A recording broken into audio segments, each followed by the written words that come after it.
Oh non, l'été est fini, c'est la rentrée des classes, le retour des devoirs, des profs dépressifs et du harcèlement scolaire. Mais il n'y a pas que du négatif en septembre, heureusement. Pour consoler tous les élèves de primaire, Nintendo vient de sortir Splatoon 3. Youpi! Oui, c'est vraiment comme ça que j'imagine les joueurs de cette série. Mais en même temps, ils forcent aussi sur internet. Dès qu'un mec a une image de profil de Splatoon, il parle comme un enfant de 11 ans et il a GK dans son pseudo. Forcément, avec le temps, l'association s'est faite dans mon cerveau. J'ai pas envie de jouer avec eux. J'ai peur d'être contaminé. C'est devenu dur de considérer Splatoon comme une simple licence Nintendo comme les autres. Je suis fan de cette entreprise, mais il y a des univers, même si c'est fait par eux, je regarde même pas. Yoshi, Kirby et Splatoon, je sais que c'est pour des gens qui ont le tiers de mon âge. Splatoon 2, j'ai testé une fois chez un pote à la sortie, mais je m'en foutais, donc l'annonce du 3, je vous avoue, ça m'a rien fait. Pourtant, j'ai souvenir que ça avait fait réagir des joueurs qui se demandaient pourquoi sortir un nouveau Splatoon aussi vite après le 2. Une interrogation tout à fait légitime. À part pour les Mario Party, Nintendo sort généralement pas plusieurs épisodes d'une même série multijoueur sur la même console. Parce que justement, un jeu multi, aujourd'hui, ça se met à jour grâce à internet, y a pas besoin d'un nouvel épisode pour ajouter du contenu. À ce que je sache, on n'a pas eu de League of Legends 2 ou Fortnite 2, y a pas besoin. Alors pourquoi Splatoon 3 ?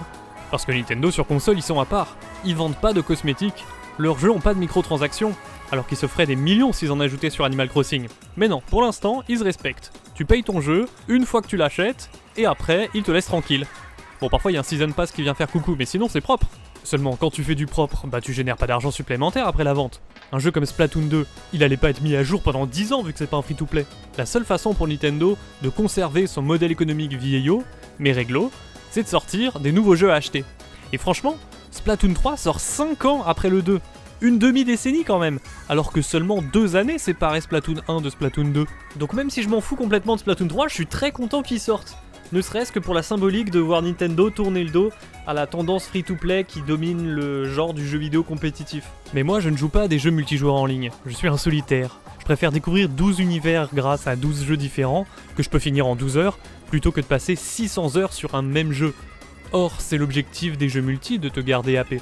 Malgré tout, je sais qu'il existe un mode solo dans les jeux Splatoon, mais j'en ai pas toujours entendu du bien.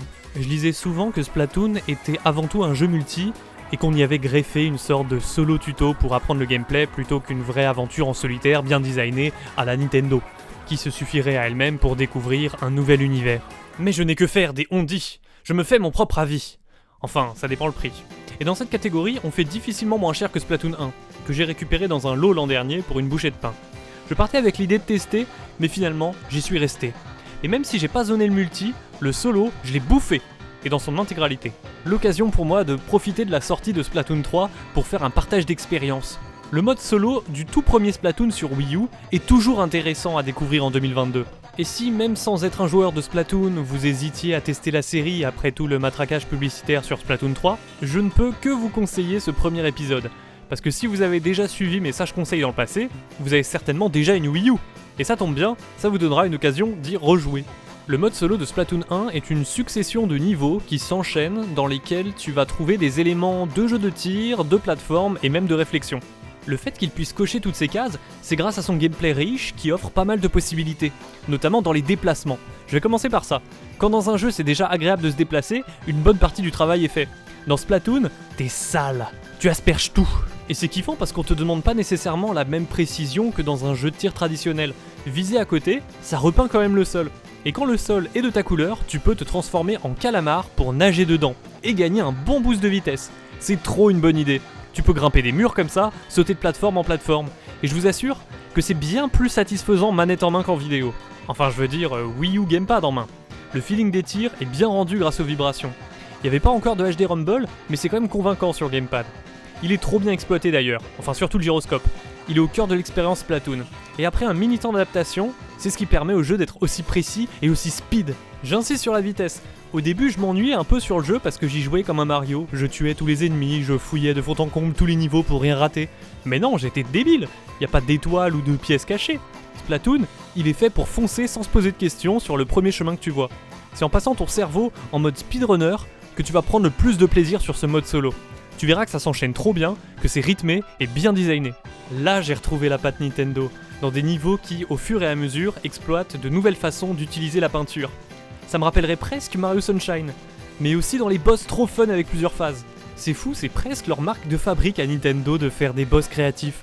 Tu verras sur quasiment tous leurs jeux, il y a un soin constant sur les boss, même pour des expériences solo moins ambitieuses, comme un jeu de tennis.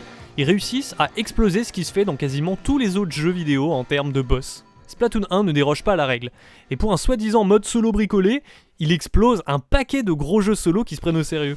Je dirais pas que Splatoon 1 est un gros jeu solo, parce que c'est pas très scénarisé, c'est que du gameplay et en 5 heures tu vois le générique de fin. Donc forcément, si je l'avais découvert à l'époque, j'aurais été plus sévère.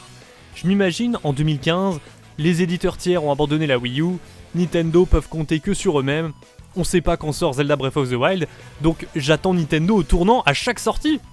Là, grande première, Nintendo sort enfin une nouvelle licence avec un nouvel univers, ce qui est ultra rare.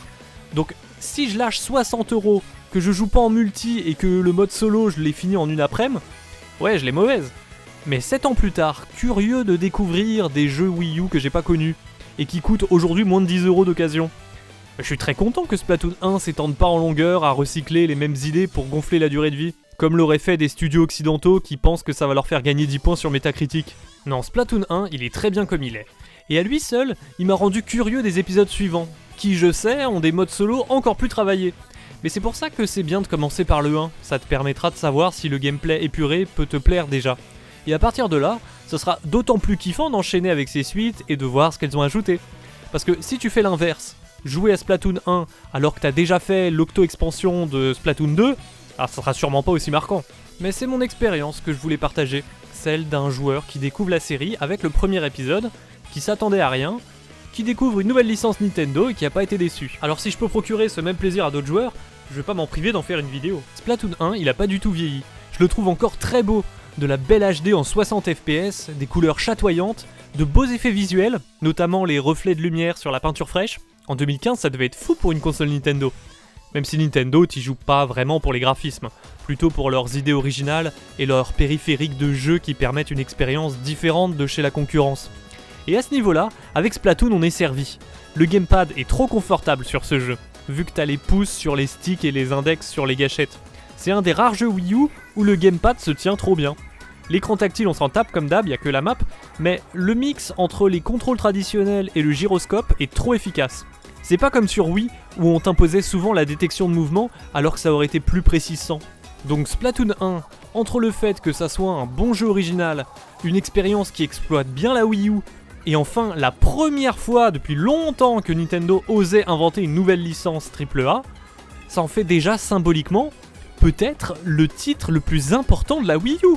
Maintenant je veux que quand vous pensez à Splatoon, la première image qui vous vient en tête, ça soit pas une garderie remplie d'enfants chantant « Nous sommes les Ika !» Non, je veux que ça soit la Wii U, ce triste échec commercial sur lequel pourtant Nintendo a osé innover. Parce que ces innovations, on les ressent encore aujourd'hui. Alors que sur Switch finalement, c'est quoi leur tout nouveau jeu, leur nouvelle licence? À part ARMS, je vois pas, hein.